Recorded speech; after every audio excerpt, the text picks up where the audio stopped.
भाई और भौणी मैंने एवं मोर सहपाठी गण आज पवित्र स्वाधीनता दिवस विषय मत कि कहबार सुजोग मिलथिबारु मु निजकु धन्य मने करुअछि।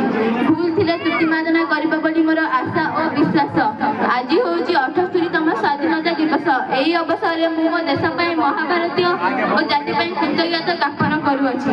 स्वाधीन शब्दटी समस्तक पई स्वागत योग्य और पराधीन शब्दटी निश्चय बंदीदायक।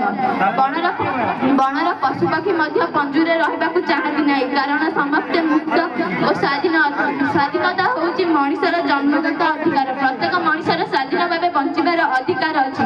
मात्र एही स्वाधीनता प्राप्ति पूर्व समय आम पई थिला दुख दुर्दशा और जंत्रणार दिन। इंग्रेजी माने वाणिज्य करबा नारे आसी आम देश को शासन करथिले। देशर धन संपत्ति द्रव्य आदि को लुटि नेइथिले। सेते बेले कथा कहिबा काम करिबा उठिबा बसिबारे आमर स्वाधीन नथिला। शासक जहा चाहुथिले जेमि चाहुथिले आमे सेमितिरे चलिबाकू बाध्य होउथुलु। प्रतिवाद कले लाठी माड़ गुली माड़ और जेल दंड भोगिबाकू पडुथिला। किंतु ए सब को खातिर न करी स्वाधीनता संग्रामी कर्णधार मंगल पांडे 1857 मसीह इंग्रेजी मानक विरोध में विप्लवर मंजी बुणीथिले।